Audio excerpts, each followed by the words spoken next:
Okay, so now we've done some theory with the integrals about area underneath the curve and find the definite integral and calculating it. But let's think about what the area aspect of it. So let's pretend that I have some function here. We'll call it here. Here is f of x. And I'm looking for the area from A to B. I'm looking for this area here. And so the order matters. I talked about accumulated area starting at A and moving to the right is positive. But if I start at B and move to the left, that means I switch my letters, or I start at B, go to A, and it changes the sign of the area. And so I know when I switch them, it becomes negative. If I think about A to A, that means the area is just this line. Well, that's going to be 0. Another thing I can think about, a constant multiple.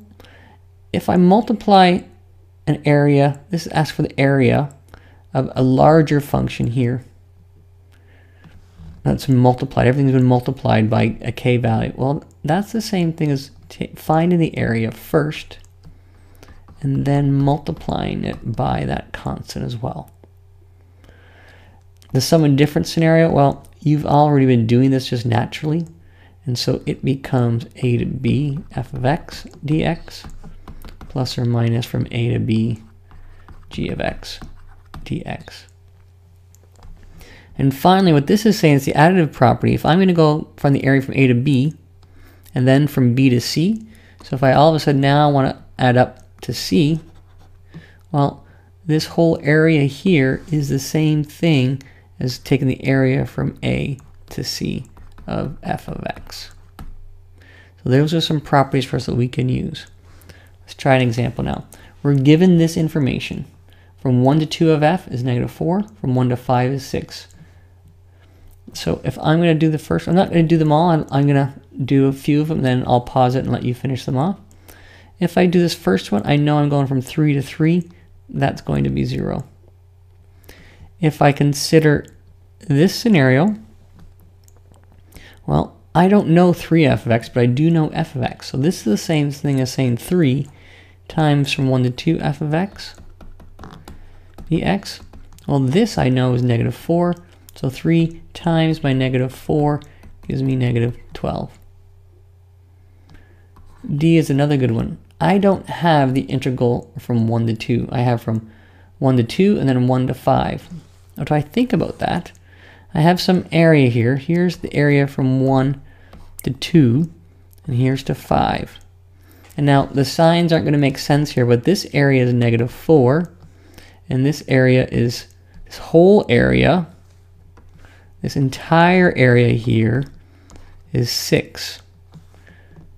Only this part was -4. And again, I haven't drawn it to scale. I'm just going to use it for the sense. But what I know then is if I take the area from 1 to 2 of f of x dx plus the area from 2 to 5 of f of x dx, that's the same thing as taking it from 1 to 5 f of x dx. Well, what do I know? Well, I know this area here is -4. I don't know this value. That's what I'm looking for. I'll call it x. And finally, this area here, I'm told, is equal to 6.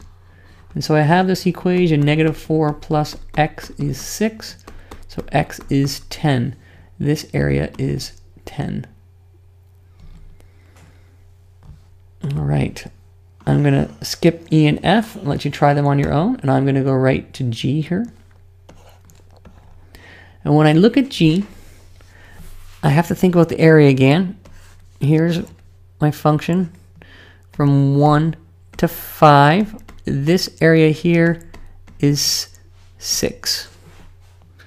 I can see that it is 6. Well, that's just this part. And I'm going to do this 2 different ways. I'm going to do it graphically. And when I do this graphically, adding 6 takes this curve and it transforms it to here. Or here, if I try and sketch it. Well, up 6 units, I have this area here, which is exactly the same as this purple area. But what I've done is I've added in this part at the bottom, which is a rectangle. I've added that. It's at a height of 6. That is 4. And so I take my original area, which is 8, and I add 6 times 4 is 24. It's 8 plus 24, which gives me 32. That's one way of doing it. Another way of doing it is purely algebraically. I can use the addition property to say this is 1 to 5 of g of x dx plus the integral from 1 to 5 of 6 dx. This here is 8. This here is 6x from 5 to 1. Well, I know from my properties that is 8 plus, well, 6 times 5 minus 6 times 1, which again is going to give me 32. I'll leave H for you. It's a similar idea. See if you can get it. I'm going to pause the video now, and when you come back, the answers will all be filled in.